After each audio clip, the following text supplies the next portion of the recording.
Voilà, mes amis, nous nous retrouvons avec notre cher ami Monsieur Ababou. Et j'ose dire aujourd'hui, je n'ai plus aucun doute que le cours que nous faisons ensemble fait partie des cours les plus appréciés, si ce n'est même le plus apprécié de tous. Les gens sont vraiment captivés par les cours que nous faisons ensemble. Et je pense que c'est la couronne de tous nos cours, même ceux que je fais seul. Et je remercie le Maître du Monde de nous avoir fait, bien qu'on se connaît depuis de nombreuses années, mais qu'on ait décidé ensemble de faire ces cours qui aujourd'hui ont un impact inimaginable sur le monde. Sachez, beaucoup en Afrique aussi, des milliers d'Africains nous écoutent, en Côte d'Ivoire, au Gabon, enfin partout, à Madagascar, à La Réunion, enfin on est écouté vraiment partout. Et je reçois vraiment des commentaires qui vraiment nous demandent, et certains m'ont dit c'est dommage, vous ne faites pas un cours tous les jours. Bon, on fait déjà une fois par semaine. En tous les cas, on a commencé, je fais juste une petite introduction avant de céder la parole à notre ami, on a commencé le Zohar Géoula, on a commencé et on va terminer aujourd'hui un texte sur la lettre P qui veut dire Pidion, qui fait allusion à la délivrance finale. Pidion veut dire la libération des prisonniers, ce qui veut dire que le Zohar nous dit clairement que juste avant la délivrance finale, le monde entier sera dans un état d'emprisonnement. Et bien sûr, la plus belle et la plus dangereuse de toutes les prisons, c'est bien sûr la démocratie. Comme on va le voir à la fin de ce texte, que les dirigeants nous font croire qu'ils veulent notre bien, mais en vérité, ils préparent une catastrophe au niveau des peuples pour pouvoir nous écraser et nous transformer en robots. Ça, on va le voir dans quelques instants. Mais je cède la parole à notre grand ami, M. Ababou, qui voudrait lui aussi introduire avec un texte assez incroyable. Bien, alors écoutez, Rav, d'abord bonjour. Je suis très heureux de vous revoir. Permettez-moi de souligner et d'appuyer tout ce que vous avez dit, tout ce que nous avions dit depuis le début, à partir de deux citations de petits textes qui sont absolument, j'allais dire, synthétiques et révolutionnaires. Le premier texte, tout le monde le connaît, c'est de M. Aldous Huxley, dans son livre « Le meilleur des mondes ». Ok ? Regardez ce que dit M. Huxley. On oppose parfois la dictature à la démocratie, disant que la première est « ferme ta gueule » et la seconde « cause toujours ». Ça veut dire tu peux parler, c'est nous qui avons le pouvoir. Mais, la démocratie. Oui. Mais ce ne sont que deux forces d'une même pièce. Si la première est brutale, la seconde est habile à dissimuler sa brutalité. Oui, il a écrit ça. Oui, il y a 60 ans à peu près. Oui, la répression grandissante hisse peu à peu la démocratie au rang d'une dictature, regardez, qui est d'autant plus insidieuse qu'elle ne dit pas son nom et s'opare des attributs qu'elle abomine. C'est une dérive mortelle et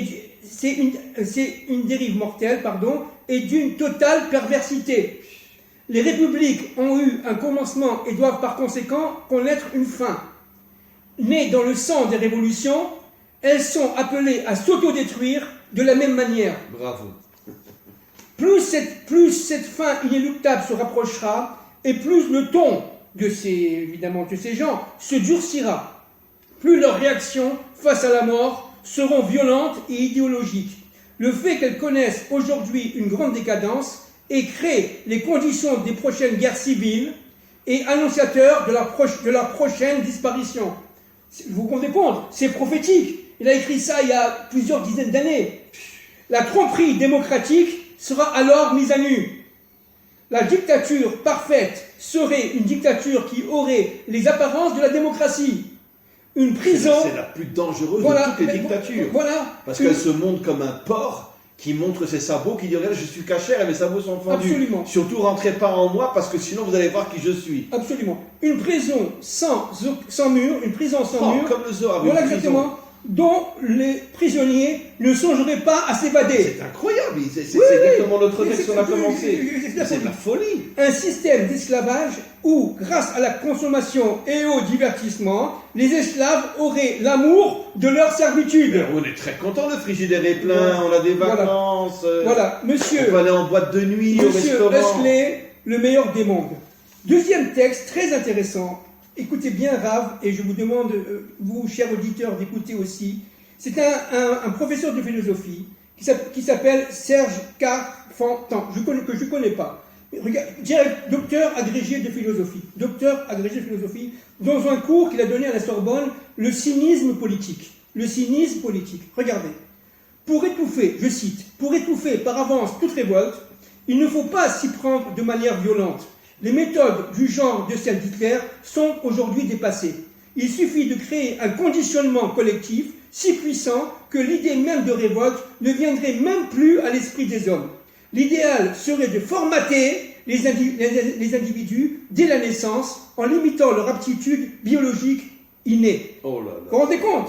Ensuite, investir dans leur corps des choses qui vont affaiblir l'homme. Voilà. Et je m'excuse de vous interrompre, mais malheureusement, le centre expérimental, laboratoire de l'humanité tout entière aujourd'hui, c'est qui? C'est Israël. Voilà. Où vraiment 90% du peuple sont devenus de véritables moutons qui font baie à tout ce qu'on leur dit. Voilà. Ensuite, alors je continue à citer, ensuite on poursuivrait le conditionnement en réduisant de manière drastique l'éducation pour le ramener à une forme d'initiation professionnelle. Il faut faire en sorte que l'accès au savoir devienne de plus en plus difficile et élitiste. On parle du vrai savoir. Hein. Bien sûr. Bon, que l'information destinée au grand public soit anesthésiée de tout contenu à caractère subversif. Bon. On diffusera massivement via la télévision des divertissements flattant toujours l'émotionnel ou l'instinctif. Oh là là. On occupera les esprits avec ce qui est futile et ludique, avec une musique abrutissante, par exemple, incessante. On mettra la sexualité au premier rang des intérêts humains. L'objectif est de bannir le sérieux de l'existence et de tourner en dérision tout ce qui a une valeur élevée, de sorte que l'euphorie de la publicité devienne le standard du bonheur humain et le modèle de la liberté. Entre parenthèses, il y a déjà 2000 ans, le Talmud dit exactement la même chose, que juste avant la délivrance finale, la vérité sera piétinée, sera rejetée et sera regardée comme une trahison. Exactement ce qu'il dit. C'est ce qu'il dit. Regardez, je finis. Le conditionnement produira ainsi de lui-même une peur d'être exclu du système, source de bonheur. Oh là là. L'homme de masse. Tout ce qui se passe aujourd'hui en Israël. Exactement. Et dans le monde entier. Dans le monde occidental. L'homme de masse doit être ainsi produit et traité tel qu'il est un veau. Un veau, le veau d'or, d'accord? Un veau. Et doit être surveillé comme il doit être un troupeau. Voilà, Serge Carfantan, docteur agrégé de philosophie, cours sur le cynisme politique. Voilà. Vous m'avez mis par terre avec ces deux textes, et je vous dis franchement, et je m'excuse, je retiens mes larmes. Comment est-il possible qu'il y a des décennies, des géants pareils, c'est même pas des juifs? Non. Non, justement, mais ça prouve de plus en plus que dans le monde, il y a des lumières. Mais on répète, inimaginables. Adam Arishon, le premier homme, n'était pas juif, il était universel. Il possédait en lui le 70, plus le Aleph, plus Israël, il formait 71, plus le nom de Dieu, ça fait 72. C'est ça Adam Arishon. Mais évidemment. Avant la faute. En tout cas, écoutez, je veux dire qu'on n'a plus besoin de faire le texte Zohar. Ils ont dit tout ce que le Zohar veut dire maintenant. Tout ce que le Zohar a dit, des non-juifs, qui ne connaissent même pas le Zohar, qui ne connaissent pas les maîtres d'Israël, ont dit en français exactement ce que le Rabbi Shimon Bar Yochai nous dit il y a déjà 2000 ans. C'est ça. C'est de la folie pure. C'est ça. Donc vous comprenez. Et M. Carfantan est un Français. C'est-à-dire que la France joue un rôle fondamental. C'est la femme d'Israël, mais elle doit faire repentance. Elle doit tout simplement faire tchouva. C'est le plus important parce que pour qu'il y ait le couple Israël-France qui se reforme, il est fondamental que les femmes de France et de Navarre, j'allais dire, eh bien, se soulèvent pour pouvoir se déconnecter des forces du mal et entraîner le monde entier et Israël. C'est-à-dire qu'Israël est un corps et la France est la féminité. Vous comprenez? C'est-à-dire que l'intériorité et l'extériorité, les deux doivent être formés. Et ce qui est extraordinaire, Rav, si on voit, on sait lire les informations aujourd'hui, qu'est-ce qui se passe? Il se passe que non seulement le corps est attaqué, la France est attaquée de l'intérieur, mais à travers la France, l'universel est attaqué de l'intérieur par toutes ces forces obscures, mais Israël est aussi attaqué de l'intérieur Et bien sûr. et de l'extérieur. Surtout aujourd'hui de l'intérieur. Et surtout aujourd'hui de Nos l'intérieur. pires ennemis sont des antisémites déguisés en juifs. Mais pourquoi? Parce que vous savez que c'est exactement le serpent. L'enjeu, c'est quoi? Mais bien C'est sûr. par l'extériorité d'atteindre l'intériorité. C'est ça le but. Et pour pouvoir casser l'épine dorsale du plan de la Rachid, création. exactement ce que vous dites quand on comprend le code de Rachid. Il dit, avant la faute, le mal était à l'extérieur. C'est ça. Et avec la faute, le mal est rentré à l'intérieur. Exactement. Traduit en français, les pires ennemis d'un peuple se trouvent à l'intérieur du peuple. Exactement. Et en ce qui nous concerne, nous, Israël, nous sommes le peuple le plus introduit et le plus attaqué de l'intérieur, comme aucun autre peuple. Absolument. Pourquoi? Parce que l'humanité tout entière veut nous détruire. Absolument. Donc ils ont infiltré en nous des nazis et des antisémites qui se font passer pour des juifs, mais qui font tout pour nous détruire de l'intérieur. Absolument. Est-ce que vous me permettez, Rab, de faire une petite insertion et synthétique je voulais juste- sur le mal? Qu'est-ce que c'est que le mal? Dans quelques secondes, je voulais juste rajouter par rapport à ce que vous avez dit par rapport à la France. Hier soir, j'avais un cours avec des femmes françaises non juives, que moi j'appelle des Bnei Adam. Elles m'ont demandé, le cours sera très bientôt sur le site, elles m'ont demandé un cours sur la cacheroute. Parce qu'elles veulent se mettre à manger cachère. Elles n'ont pas dit qu'elles veulent se convertir, loin de là. Mais elles ont compris qu'il y a des lois dans la Torah qui concernent l'humanité tout entière. Bien sûr. C'est ce que je leur ai expliqué. Si un jour vous écoutez ce cours, vous verrez, je le mettrai la semaine prochaine, un cours absolument fabuleux. Mais si vous écoutez ce cours, vous verrez des femmes non juives françaises. Enfin, il y avait aussi une Suisse, une Suisse de langue française, il y avait des Belges de langue française, mais on a tous parlé français. Vous verrez leur connaissance dans la Torah. Bien sûr. Entre autres, il y avait une femme de Madagascar qui vous révèle des guématriotes et des choses, etc., mais des trucs fous. Bien sûr. Elle a plus de connaissances que la grande majorité des juifs. Une femme de Madagascar non juive. Bien sûr. Elle s'appelle Clémence. Mais elle a des connaissances de Torah inimaginables. Mais Et ça elle ne dit des surprend pas. vérités incroyables. Mais c'est ça, Rab, c'est ça, la révélation du Mashiach, c'est exactement ça. Absolument. On voit qu'il y a un Exactement. réveil incroyable. Exactement. Et surtout au niveau de la langue française. Oui. Surtout au niveau de la langue Bien sûr, française. bien sûr, C'est absolument incroyable. bien Je sûr. vous laisse la parole. Alors permettez-moi, Rab, en introduction à ce qu'on va dire sur le Rajbi, sur ce pasouk du Zohar de la délivrance. Qu'est-ce que c'est que le mal? Alors je vais essayer d'expliquer d'une manière extrêmement synthétique, le plus simplement possible et le plus clairement autant que possible. Le mal est lié à la création. C'est-à-dire que, en fait, quand Akadosh Baruch Hu, la volonté première, la volonté suprême, a décidé de créer son monde, il y a eu un tzimtzum. C'est-à-dire qu'il s'est recroquevillé exactement, il a laissé faire, il s'est recroquevillé sur lui-même pour laisser de l'espace. Pour laisser la place à l'homme. Pour laisser la place à l'homme. C'est exactement comme une femme enceinte qui a un bébé, elle se lève et le bébé qui est la délivrance, qui est la création, qui est le Mashiach, qui est l'humanité, eh bien il est tout simplement nourri par la femme et il est protégé par la femme, mais la femme, elle, quelque part, elle a fait son tzimtzum. D'accord? C'est exactement la même contraction. chose. Sa contraction. C'est exactement la même chose. Maintenant, ce tzimtzum a donné ce qu'on appelle, les kabbalistes appellent une réchimou. Qu'est-ce que c'est que la réchimou? C'est la trace.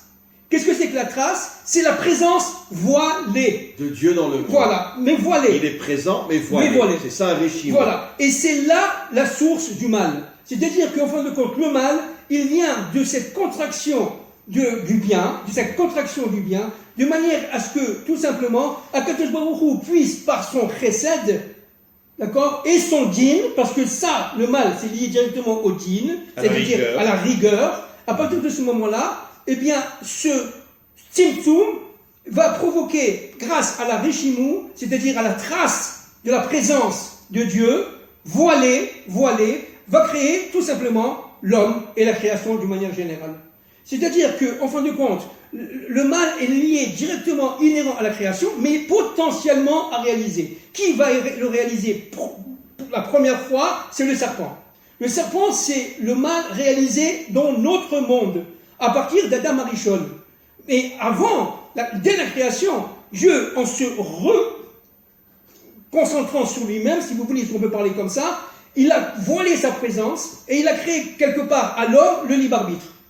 Vous comprenez? C'est-à-dire que le libre arbitre, il vient tout simplement de ce voilement de la présence de Dieu. C'est-à-dire que le mal va voir le voilement, exact. Et le bien va voir la trace de Dieu dans ce monde. Exactement. C'est une trace voilée. Exactement. Le mal ne voit que le voilement, exactement. Et le bien voit que Dieu est oui présent, même s'il se cache. Exactement, ça s'appelle la Rishimu. Et maintenant, la faute d'Adam Arishon, le serpent, qu'est-ce que c'est? C'est ce mal du serpent. C'est tout simplement de se passer du Aleph au Bet, c'est-à-dire de rentrer dans la dualité, dans le dualisme, dans le jour et la nuit. La séparation. La séparation. Le refus de l'unité et l'idéologie de l'uniformité. Absolument. On est tous pareils. Tout le projet de Dieu, c'est pas seulement la bénédiction dans la création, c'est le fait que le Créateur veut faire comprendre à la créature, c'est-à-dire aux hommes, qu'il est un, qu'il est unique, que son plan est unique, et qu'à partir de ce moment-là, il est partout, il est dans tout. Et un signifie l'unité, non l'uniformité. Oui, l'alliance des contraires. Absolument, l'union des contraires, par Tiferet, par Yaakov Avinu, etc. Et ça, c'est le plan de l'histoire. C'est-à-dire, toute la dynamique de l'histoire, elle est conduite par des forces du bien et des forces du mal. C'est l'arbre de la connaissance du bien et du mal qui a été déconnecté par la faute de l'arbre de vie. Dans l'arbre de vie, il y a évidemment caché cet arbre toujours collé, mais dans les autres mondes. Mais dans notre monde, ça a été séparé par la faute d'Adam. Et à partir de ce moment-là, nous rentrons dans l'arbre de la connaissance du bien et du mal, où véritablement le mal se nourrit du bien. Bien sûr. Le mal se nourrit du bien. Ça, c'est marqué dans tous les livres des secrets de la Torah. Bien sûr. Qu'on appelle la Yénika. Voilà. Le mal n'existe que parce qu'il se nourrit du mal. Exactement. Pour confirmer tout ce que vous dites, en une phrase, qu'est-ce que dit le Talmud il y a plus de 2000 ans? Tout mensonge qui n'a pas une partie de vérité n'est pas un vrai mensonge. Exactement. Ça veut dire que le mensonge se nourrit d'une partie de vérité. Alors attention. Le mal se nourrit d'une partie du bien. Absolument. Attention, Rav, je vais quand même compléter ce qu'on a dit. C'est qu'en fin de compte, en utilisant le bien, le mal crée sa propre dynamique de mal. C'est-à-dire, elle s'auto-amplifie, elle s'auto-nourrit. De quoi? Du bien qui est en fin de compte entouré de mal. C'est pour ça que la plus grande de toutes les dictatures, c'est la démocratie, qui se nourrit d'un certain bien. Vous avez de quoi manger, vous avez des vacances, vous avez le cinéma, la télévision, etc. Non, les valeurs de la démocratie sont très belles, Rav. Oui, au niveau de liberté et de totalité. Mais ça, ce ne sont que des mots, parce que dans la réalité, ça n'existe pas. Absolument. Dans la réalité, la seule chose qui existe, c'est occupe-toi de ton nombril et fous-moi la paix. Absolument. Voilà. Absolument. Mais au niveau idéologique, il y a quand même des attributs de bien. C'est les pieds du cochon. Voilà, exactement. Ça veut dire, on montre une idéologie extraordinaire, mais elle n'est pas du tout réalisée. Exactement. Voilà. Juste, exactement. Voilà.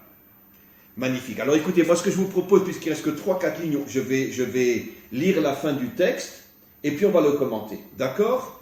Donc on avait vu que Hachem répond à la lettre P, qui est la lettre de la délivrance, libérer le monde de cette prison dans laquelle on se trouve aujourd'hui. Il lui dit, oui, tu as raison, mais d'un autre côté, tu es aussi la première lettre, puisqu'on sait que le monde a été créé, vous l'avez dit, selon le libre arbitre. Là où il y a du bien, il y a du mal.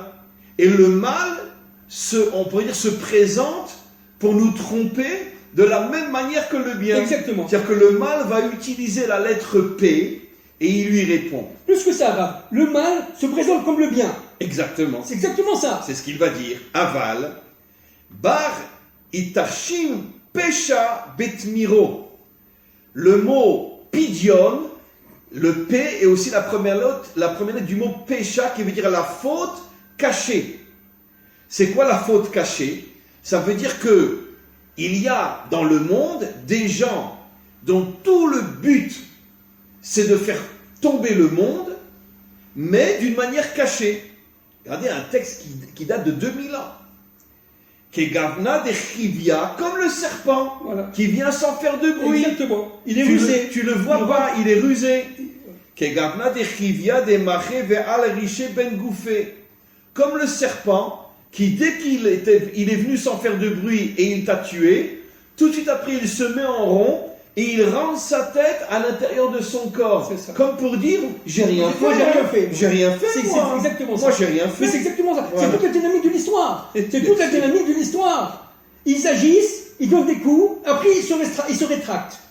À Riman Dechav, Kafif Riche Domaine, juste avant la délivrance finale, tous ceux qui vont vouloir détruire le monde vont se cacher Voilà. en disant, mais je n'ai strictement rien fait. Voilà. Ve'afik Yadai, et après, ils sortiront leurs mains, C'est ça. d'accord, pour pouvoir récupérer tous les dégâts qu'ils ont C'est faits exactement et ça. s'approprier le monde. Voilà, c'est exactement ça. Mais il n'y a rien à dire. C'est émettre, c'est juste à 100%.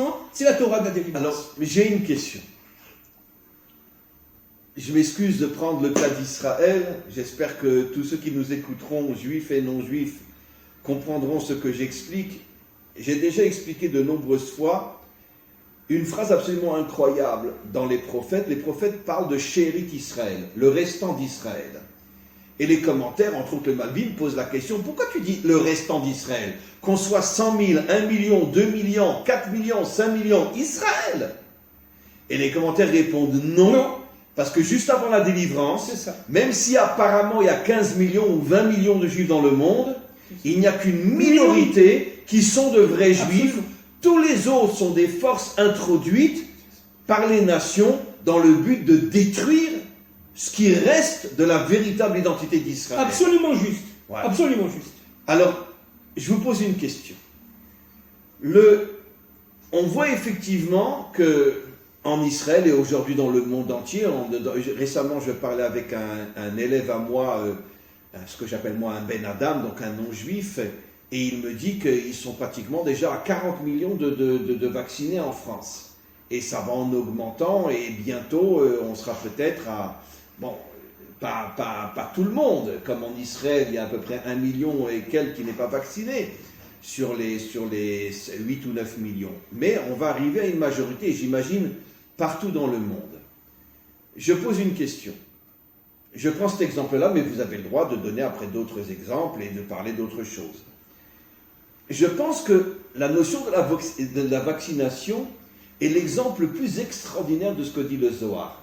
Parce que quel est l'argument des dirigeants, qui eux-mêmes sont dirigés par des forces obscures qui se cachent derrière eux, comme on le sait? C'est pas Macron qui dirige la France, c'est les forces obscures derrière lui. C'est pas Bennett qui dirige Israël, c'est les forces obscures qu'il y a derrière lui. Tout le monde le sait aujourd'hui, et c'est pas Biden qui dirige l'Amérique, c'est les forces obscures qu'il y a derrière lui. C'est eux les vrais dirigeants. Mais regardez l'argument de la vaccination. Nous voulons sauver le monde. Écoutez-nous. Les non-vaccinés sont responsables de toutes les catastrophes du monde. Vaccinez-vous. D'accord? Donc le langage est un langage de sauvetage de l'humanité. C'est tout ce qu'on a dit tout à l'heure. Voilà. Et donc, et on voit que les peuples suivent, puisqu'ils ont confiance. Vous voulez nous sauver. Et on va attendre quelques années pour savoir quels seront les effets sur le corps humain de cette vaccination. Et le but, nous le savons, c'est d'affaiblir l'humanité pour les transformer en robots et en esclaves du pouvoir dominant. Et ça va agir au fur et à mesure. Donc on voit un exemple... Gradation, à draga, par gradation. Voilà, ça va venir, le 3e vaccin, le 4e vaccin, etc. Mais déjà dans les premiers. Mais c'est prévu tout ça. Ça va se faire sur des années, parce que c'est évidemment, si on était devenu des robots dès le premier vaccin, tout le monde aurait compris qu'il y a une trahison. Donc ça va se faire à moyen long terme. D'ailleurs, entre parenthèses, et aujourd'hui je le vis dans toutes mes tripes, qu'est-ce que dit le Talmud? Un texte que personne n'a compris à mon avis jusqu'à aujourd'hui.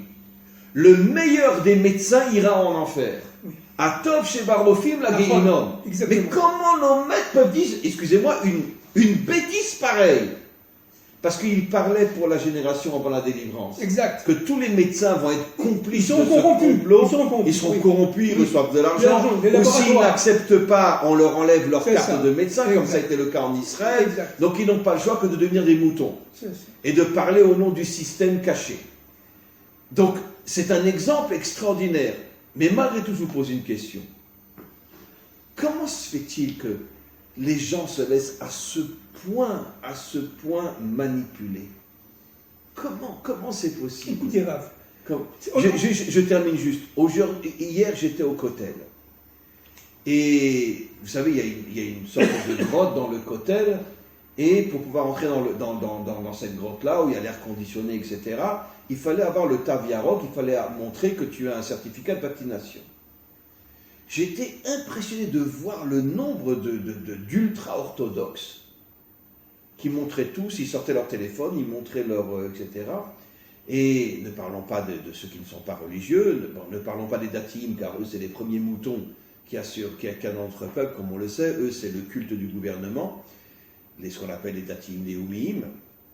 Mais j'ai vu des dizaines et des dizaines de vrais ultra-orthodoxes montrer le pass et rentrer. Comment se fait-il que, finalement, que toute la population s'est fait à ce point manipuler et croit vraiment qu'on veut leur bien? Alors qu'à moyen long terme, on sait très bien toutes les catastrophes qui vont surgir de ce soi-disant sauvetage de l'humanité. Bien, écoutez, la désinformation, l'endormissement, depuis au moins 60 ans, jour après jour, la publicité qui utilise les éléments les plus horribles pour dépersonnaliser l'homme, a fait qu'à la fin des temps de l'histoire, le mal, partout, domine avec ses propres armes, qui sont les armes, entre parenthèses, et vous l'avez dit 1000 fois, de la démocratie. C'est-à-dire que ce qu'on vit aujourd'hui, c'est l'évolution en accéléré de la fin des temps de cette histoire-là. La fin des temps de cette histoire-là. Mais cette histoire-là a commencé depuis au moins 200-300 ans. Elle s'est accélérée avec la Révolution française. Elle s'est accélérée à la Seconde Guerre mondiale pour atteindre aujourd'hui son paroxysme. Aujourd'hui, on vit tout simplement le résultat d'une dynamique sourde, secrète, comme le serpent, sereine, mais foudroyante, qui va pénétrer les consciences doucement, à l'école, à la synagogue, j'allais dire à l'église, et partout ailleurs. Et cela est évidemment complété par tout notre environnement. En Israël, une loi est sortie, tu ne peux pas rentrer dans une synagogue s'il y a 50 personnes et que tu n'es pas vacciné, tu n'as pas le droit de rentrer dans une synagogue. C'est ça. Alors c'est-à-dire que vous allez avoir tout simplement ici une conjonction de forces négatives qui font que véritablement les gens sont tout simplement endoctrinés. Je répète ce qu'a dit l'immense Baal Shem Tov au XVIe siècle. Je l'ai dit de nombreuses fois, je le répète. Le Baal Shem Tov était un véritable homme de bien, un prophète. Le Baal Shem Tov, à un moment donné, il était très triste. Il voulait même plus faire Shabbat comme il le faisait auparavant, dans la joie, etc. Il voulait tout simplement manger et rentrer dans sa chambre, dans sa maison, parce qu'à l'époque, comme je l'ai déjà dit plusieurs fois, la chambre et la maison étaient à l'intérieur de la synagogue. Il voulait plus. Les élèves ont dit, mais enfin, Rav, qu'est-ce que vous avez? Il ne voulait pas répondre. Et un Shabbat, le troisième Shabbat, il a répondu. Il a dit, voilà pourquoi ce qui se passe. C'est que aujourd'hui, le peuple d'Israël dort, mais à la fin des temps de l'histoire, il sera dans un coma profond. Même des piqûres d'abeilles dans les yeux ne le réveilleront pas. Et c'est terrible, c'est connu. Et vous savez, cher ami, qu'à la même époque, le Gaon de Vilna, c'est raconté par son élève, le Rav Sokolov, dans le livre Kolator. Le Gaon de Vilna, à la même époque, alors qu'ils n'étaient pas vraiment de vrais amis tous les deux, le Gaon de Vilna, chacun avait une tendance un peu différente. Il s'est enfermé aussi de nombreuses semaines dans sa chambre et il ne voulait plus sortir. C'est ça. Et le Rav Sokolov est arrivé à lui faire sortir. Mais pourquoi? Mais qu'est-ce qui vous arrive, Rav? Et il a dit, parce que je sais que juste avant la délivrance finale, le Erev Rav, les forces déguisées en juifs, vont introduire notre peuple et vont tout faire pour le détruire. Voilà. Mais que dit le Zohar? 73 ans de règne du Erev Rav. N'est-ce pas? Dans les Tikkun Zohar. 73 ans, nous sommes à la 73e année. C'est-à-dire qu'aujourd'hui, cette année-là, qui normalement est l'année de la fin des temps de cette histoire-là. Et on est dans les années P. Bien sûr. Comme dans le texte. Bien sûr. À la fin des temps de cette histoire-là, parce qu'une nouvelle histoire va évidemment être accouchée, c'est l'histoire Bezrat Hashem de la messianisation du monde et de l'universel.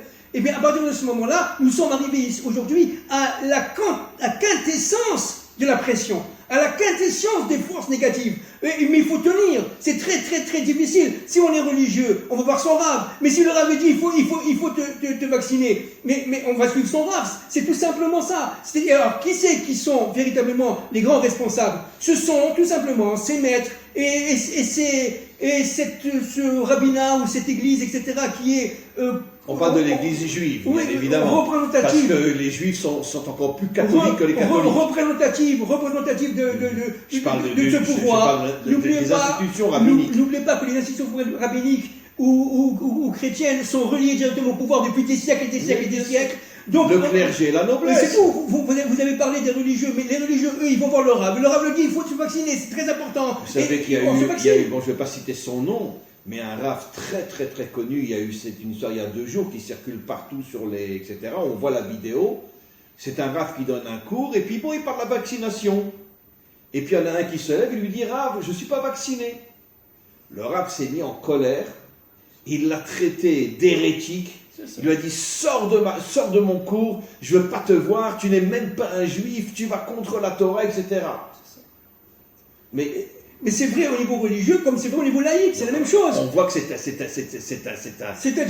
un curé introduit chez nous. Écoutez-moi, c'est un rouleau compresseur qui brasse tout. Seul, chérit, comme vous avez dit, seul un reste va être capable de dire entre parenthèses. Le grand jugement va se faire par Dieu à partir de ça.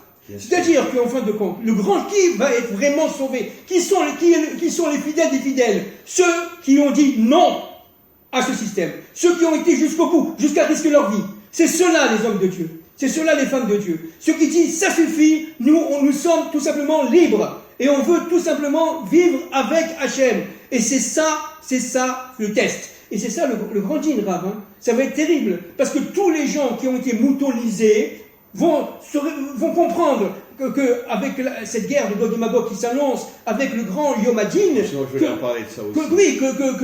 avec le grand Yom Hadin, que ce pécha, dans le Zohar de délivrance, que ce pécha qui domine tout, a voulu détruire, mais ils sont arrivés, comme a dit la semaine dernière, je vous ai dit, n'est-ce pas, le Rav... le Ramchal, comme a dit le Ramchal la semaine dernière, je vous l'ai dit, jusqu'à la destruction du monde. On est arrivé aujourd'hui à la veille de la destruction du monde. Donc, résultat, le rouleau compresseur, il est maximum, il est optimum, mais on va y arriver. Pourquoi? Grâce à ce réchit, grâce à ces forces qui disent non. Alors justement, je voudrais rebondir sur ce que vous avez parlé, de la guerre de Gog et Magog. On voit qu'aujourd'hui tout se met en place. Les talibans reprennent l'Afghanistan. Évidemment, tous les imbéciles qui lisent les journaux disent les talibans ont repris le truc. Personne ne sait qui est derrière. Bien sûr. On sait très bien qu'en vérité... Mais qui les finance? Mais évidemment, qui les finance et qui leur a laissé des munitions, etc. Les Américains, ils ont tout abandonné. Mais pourquoi ils abandonnent tout? Comment se fait-il? On sait très bien qui est derrière la reprise, voilà. Pareil, la montée de l'Iran, la bombe atomique dans quelques jours, etc. On voit qu'en vérité, c'est quoi la guerre de Gog et Magog? Dit le Malbim dans le chapitre 38 de Yecheskel, le Malbim qui a vécu bien avant le retour d'Israël sur sa terre. C'était un véritable prophète, on pourrait dire c'est vraiment un homme incroyable qui a vécu il y a une centaine d'années, un peu plus. Il dit, la guerre de Gog et Magog, c'est l'union entre les dirigeants occidentaux et le monde musulman. On parle au niveau des dirigeants, bien sûr. Bien sûr. Voilà. Bien sûr. Et d'ailleurs, je vais vous raconter une petite histoire comme ça. Hier, j'étais au Kotel, et puis je m'excuse de le dire, mais j'aime bien des fois parler avec des musulmans du peuple. Donc je suis passé je suis rentré dans le chouk musulman comme ça. Je me suis adressé à un vendeur comme ça. On commence à parler. Bon, ils parlent tous très très bien l'hébreu. Et puis on a discuté ensemble. Et vous savez ce qu'il me dit? Il me dit, vous savez, enfin tu sais, il me dit en hébreu. Il me dit, nous les peuples musulmans, et vous, les juifs, on est manipulés par nos dirigeants. C'est eux qui font rentrer la haine entre nous. C'est ça. Il dit, mais moi je le sais. Il dit, nos dirigeants, comme vos dirigeants, sont de véritables pourritures, il m'a dit, qui font tout pour qu'il y ait la guerre entre nous. Mais il m'a dit, je vous promets de ma bouche à Hachem, il m'a dit, sache que nous sommes des milliers de musulmans, à savoir que les peuples, vous comme nous, sont irresponsables. C'est les dirigeants qui font tout pour attiser les guerres, Absolument. pour ça, etc. Absolument. Voilà ce qu'un musulman m'a dit hier dans le Absolument. chouk, dans le marché Absolument. dans le marché musulman. Grave. Voilà. L'Iran est à quelques semaines, dit le général Gantz, de la bombe atomique. Mais les élites en Iran n'ont rien à voir avec le peuple. Mais le peuple peuple iranien, est contre. il est contre tout ça. Le peuple iranien, c'est le peuple qui aide le plus le Mossad israélien Absolument. à s'infiltrer en Absolument. Iran. Absolument. Tellement ils haïssent leurs dirigeants. Absolument. Voilà. Absolument. Alors, je vais juste rebondir sur ce que je dis. On voit qu'aujourd'hui, le monde occidental en cachette, je ne parle pas des peuples, je parle des dirigeants, est en train de tout faire pour renforcer le monde musulman afin de préparer la guerre de Gog et Magog. Exactement. Comme l'a prédit le Malbim il y a plus de 100 ans, que les dirigeants occidentaux se lieront aux dirigeants musulmans pour attaquer Israël. Absolument. Et là, c'est ce qui est en train de se préparer. Comme Ezekiel, Zacharia, Puisque on Joël. sait très bien que les Iraniens sont en train maintenant d'essayer d'avoir des relations avec les talibans, etc., etc., bien qu'eux sont chiites, eux sont sunnites, mais ils s'unissent pour pouvoir mais détruire on parle des Israël, troupes du etc. Nord. Mais c'est quoi les troupes du Nord? Les voilà, on est en train de les On est en voir. train de voir. Les talibans, les Pashtuns, les Tchétchènes, accompagnés par l'Iran, soutenus par l'Iran, financés par l'Iran. Et non, l'Iran est financé par les Américains. Oui, bien sûr, etc. mais bien sûr, évidemment. Et on sait que l'antisémitisme est en train d'exploser en Amérique, on le sait, ça aussi poussé par les forces secrètes déguisées derrière, enfin cachées derrière Biden, qui n'est qu'une poupée entre leurs mains. Bien sûr. Et on voit que tout est en train de se mettre en place. Le grand théâtre est en train de se mettre en place. Les acteurs sont là. Voilà. Il n'y a plus maintenant qu'à commencer la scène. Et c'est incroyable de voir que finalement, entre parenthèses, cette pandémie du corona, finalement, arrive juste avant la préparation de la guerre de Gog et Magog. Pourquoi ? Parce qu'elle place les peuples dans un tel, comment on dit Bilboul en français ? Dans une telle confusion que plus personne ne sait qui il est, où il est, qu'est-ce qu'il y aura demain. Donc on affaiblit les peuples. Et on les confine, on les détruit. C'est ça. Et quand la guerre de Gog et Magog va exploser, on détruit la personnalisation interne. Voilà, c'est une préparation à la guerre de Gog et Magog. Absolument. En fait, la guerre de Magog, c'est pas seulement la volonté de détruire Israël, c'est la volonté de mettre la main sur toute l'humanité, au niveau de quelques forces secrètes qui c'est un combat contre Dieu. Je répète, c'est un combat contre Hachem. Donc évidemment, on sait comment ça va se terminer. Ils seront exterminés, ces forces-là.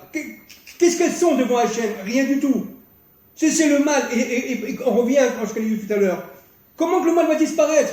Tout simplement en faisant ressortir le bien qui est en elles, et automatiquement elles vont partir, parce que qu'est-ce qui s'est passé dans la en libérant, c'est ça, Pidion, exactement ça. En libérant le mal que les forces contraires se sont accaparées. Non, en libérant le bien. Le bien que les forces contraires se sont accaparées. C'est exactement ça. C'est exactement ça. C'est-à-dire qu'on va s'apercevoir qu'on a vécu dans un cauchemar pendant des milliers d'années. C'est ça le truc. C'est ce que dit le roi David. On va comprendre qu'on était dans un rêve. Voilà, on était dans un rêve. On n'était pas dans la réalité. Les dirigeants nous ont fait vivre dans un rêve. Dans des fantasmes. Des fantasmes déconnectés de la réalité. Absolument. Et le fer de lance de tous ces fantasmes, c'est la presse. Absolument. Qui est au service de toutes ces forces obscures. Absolument. Donc le pécha, c'est cette force du mal qui veut tout simplement tout dominer pour pouvoir empêcher l'unité du royaume divin. Intéressant, en français, le mot péché vient du mot pécha. Bien sûr, voilà, évidemment. La langue française est très subtile, Rav. Oui. Bien entendu, puisque la France est la femme, entre guillemets, d'Israël. Alors, pour plus ou moins conclure, cher ami, comment vous pensez concrètement, parce que vous n'êtes pas l'homme à me dire Dieu nous aiderait, le Mashiach viendra, ces bêtises-là, on les laisse pour les curés juifs. Comment vous pensez que concrètement, on va arriver finalement à faire tomber tout ce mal qui aujourd'hui a pratiquement manipulé 80%, 90% de tous les peuples? Comment une minorité d'entre nous, on va arriver à faire tomber un mal aussi fort au niveau des armes, au niveau de l'argent, au niveau du pouvoir, au niveau de... comment on va faire? Comment vous voyez la délivrance possible? Bon, alors écoutez, il y a à ce niveau-là, nous sommes arrivés à la fin des temps de l'histoire. Si je résume d'une manière extrêmement forte ce qui va se passer, évidemment je ne suis pas prophète, mais ce que je vois, ce que je ressens, c'est 3 étapes. La première étape, le réveil des peuples. J'hérite les quelques-uns des peuples qui vont dire non au système. Pas la majorité. Pas la majorité, quelques-uns, et notamment les femmes. Les femmes françaises, les femmes américaines, elles vont se soulever. Et c'est ce qu'on est en train de voir. On est en train de voir de plus en plus à Paris, à Bruxelles, à Nice, à partout. Vous le voyez partout dans le monde, progressivement. Ça, c'est la première chose. C'est-à-dire qu'il va y avoir un réveil. Et cela, comme je l'ai dit autrefois, elles vont réveiller leurs maris, leurs hommes, etc. Il va y avoir quand même des millions d'hommes qui vont comprendre. Progressivement. La sortie d'Égypte, c'est fait par le biais voilà. des femmes. Mais bien sûr. C'est elles qui sont venues réveiller les maris, absolument. qui étaient complètement écrasés, etc. C'est elles qui leur ont redonné la force de se révolter. Ça, c'est la première étape. La deuxième étape, c'est Gog et Magog. C'est-à-dire que véritablement, quelque chose de surprenant, extrêmement douloureux, très surprenant, que véritablement on va vivre ça à l'accélérer, en quelques semaines, tout sera terminé, n'est-ce pas? Où véritablement les nations vont perdre leur contrôle. Les dirigeants qui sont arrivés... Oui, mais qu'est-ce qui va passer concrètement? Est-ce que vous avez une idée, l'ombre d'une idée? Oui, bien sûr. Comment ces puissances vont s'écrouler? Mais oui, mais bien sûr. Comment ça va se passer? C'est pas difficile. D'abord, première chose, l'Iran n'aura pas la bombe atomique. Bon, vous m'avez compris. C'est-à-dire véritablement une action X par un pays Y contre l'Iran, notamment Israël. Pas seulement, mais notamment. Cela va réveiller. Vous pensez que les dirigeants vont le faire? Oui, mais ça vient de Dieu, Rav. Entre parenthèses, attendez, regardez ce qui va se passer. Il va se passer un point, mais ce gouvernement va tomber. Ce gouvernement va tomber d'un moment à l'autre. Parce que lorsqu'il y aura urgence, il y aura un gouvernement d'union nationale, comme en 67 en Israël. Ne croyez pas que ce sont ces gens-là qui sont au pouvoir, mais ils sont au pouvoir pour quelques mois. C'est le RFRA, les forces d'Amalek sont arrivées au pouvoir, mais ça va se terminer. Qu'est-ce qui va se passer? Mais Netanyahou, entre parenthèses, va revenir. Mais il va revenir dans un mouvement, dans un gouvernement d'union nationale, parce qu'il y aura urgence. Qu'est-ce qui va se passer? Je vais vous expliquer en un mot. Encore une fois, je ne suis pas prophète. Je peux me tromper. Je répète, je peux me tromper. N'est-ce pas? Il va y avoir, au niveau, d'abord, international, un constat. On ne peut pas revenir à l'accord avec l'Iran de 2015.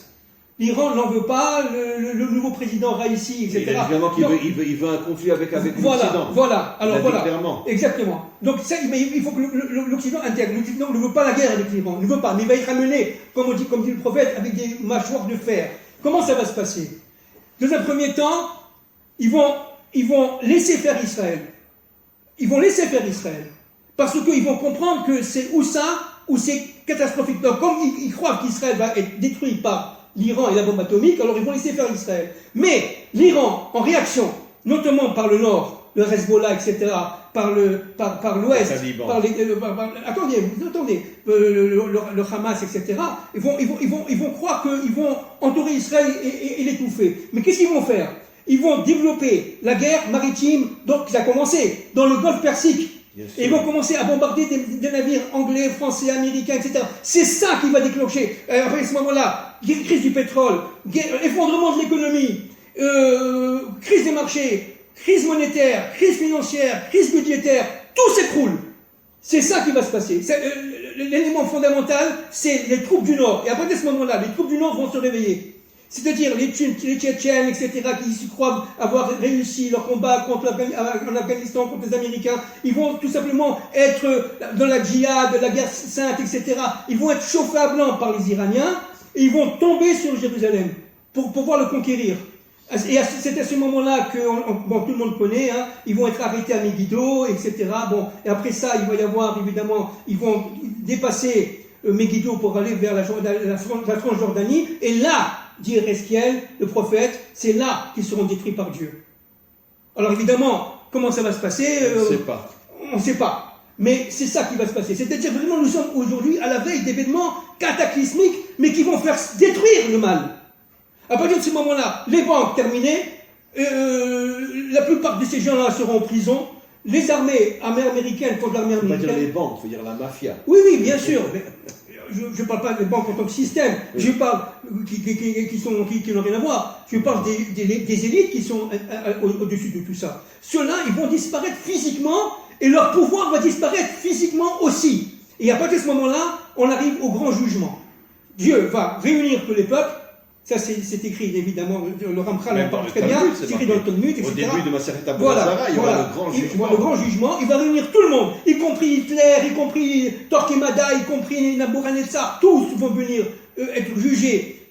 Et à partir de ce moment-là, Akadosh Baruch Hu va découvrir la réalité de toute l'histoire, depuis la faute d'Adam Rishon jusqu'à la fin. La ligne conductrice. La ligne conductrice de toute l'histoire. Et ça s'appelle Sret HaMetim. D'ailleurs, ça s'appelle. Et à partir de ce moment-là, tous les gens qui ont atteint un niveau d'impureté tel qu'ils ne peuvent plus se connecter à Hachem vont disparaître complètement. Les Hitler et les Torquemada et ça. Et à partir de ce moment-là, Hitler, c'est quoi? C'est un substrat de toutes les forces humaines, de toutes les générations. C'est quoi Nabuchodonosor? Un substrat de toutes les, etc., de toutes les générations. Et on remonte d'Atam, Yaviran, etc., les ennemis de Moshe, tout ce que vous voulez. On remonte jusqu'à la faute d'Adam Rishon. Tout cela vont être jugés par Hachem dans le Yom Hadim, ce qu'on appelle le jour du jugement. Et à partir de ce moment-là, il va y avoir Sret HaMetim. C'est-à-dire que les survivants qui ont droit au Olam Haba vont tout simplement revenir. Les voiles vont s'enlever. Et on va s'apercevoir que les gens qui sont partis, eh bien, ils ont été toujours là. J'ai vu... Vous avez compris, est-ce que c'est vrai? Mais c'est 100% vrai, il faut confirmer ce que vous dites. Je faisais hier un cours en hébreu avec un ami. J'ai une fois par semaine un cours que l'on fait. J'ai entendu plusieurs fois. Oui. Et qu'est-ce que je voulais dire? Mince. Bon, ça m'est sorti de la tête. Je ne sais plus ce que je voulais dire. Vous aviez rencontré un ami hier Oui, c'est avec Amir, je fais un cours avec lui une fois par semaine. Oui. C'est un cours en hébreu, je mets sur YouTube après. Oui. Mais, oh là, je ne me rappelle plus. Bon, c'est pas grave, ça me reviendra peut-être. C'est pas grave, je m'excuse, je peux dire quelque chose pour confirmer ce que vous dites, et ça m'est sorti de la tête. C'est-à-dire que nous sommes ici devant des événements qui sont des événements décapants, cataclysmiques, mais pour le bien. Nous sommes enfin arrivés, je répète, E-N-F-I-N, enfin, à la fin des temps de l'histoire où le mal domine. Donc il faut être très heureux. Et il atteint son sommet. C'est pour ça que Hachem va le jeter. Et c'est là qu'il va tomber. Donc on est actuellement au paroxysme des forces du mal. C'est pour ça que nous avons des peuples moutons. Nous sommes tous des moutons. Seulement quelques-uns. Et il va utiliser les quelques-uns, le shérif, pour faire la révolution mondiale. Ça, Kadosh Baruch Hu. Parce que c'est un combat contre lui. C'est un combat contre lui, c'est pas contre les hommes en fait. C'est contre lui. C'est contre sa royauté. C'est contre sa malchut. Vous savez ce que notre Premier ministre a osé dire hier ou avant-hier? Que tous ceux qui ne se vaccinent pas sont responsables de la non-venue du Mashiach. C'est un monde, encore une fois, parce que c'est un monde à l'envers. Le serpent se nourrit, il s'auto-entretient, il crée sa propre dynamique, il crée sa propre logique, il crée son propre mental. Mais donc, Pécha, pourquoi Pécha et puis John c'est la même chose? C'est la même lettre. Pourquoi c'est la même? Pourquoi? Parce que Zélo m'a dit. Voilà. Qu'est-ce que ça veut dire? Pour ne pas libérer les hommes, on leur fait croire qu'ils ne sont pas en prison. Et en plus, en disant que c'est moi le Mashiach. Voilà. Et que ceux qui sont dans la vérité, c'est eux les méchants. Voilà. C'est moi le Mashiach, dit le mal. C'est moi, parce que regardez tout ce que vous avez. Le serpent a la même valeur numérique que le Mashiach. Mais bien sûr. Le serpent se fait passer pour le Mashiach. Mais bien sûr. Le mal dit, mais c'est moi le Mashiach. Regardez tout ce que je vous donne. La télévision, la voiture, les vacances, la retraite. Je vous donne tout. Qu'est-ce que vous voulez chez moi? Vous avez tout. Mais derrière ça, le plan continue, maléfique, dramatique, à se développer. Voilà. On va mettre fin à cet échange. J'ai pas de mots. Et on termine sur le silence en disant tout simplement merci à Hachem de nous permettre, Monsieur Ababou et moi-même, de pouvoir renforcer le monde et que tous les hommes et les femmes authentiques qui écouteront ce cours, qu'ils se renforcent, qu'ils soient forts. Amen. Et qu'ils continuent d'être unis contre le mal qui veut absolument détruire l'humanité tout entière. Amen. Merci. Amen.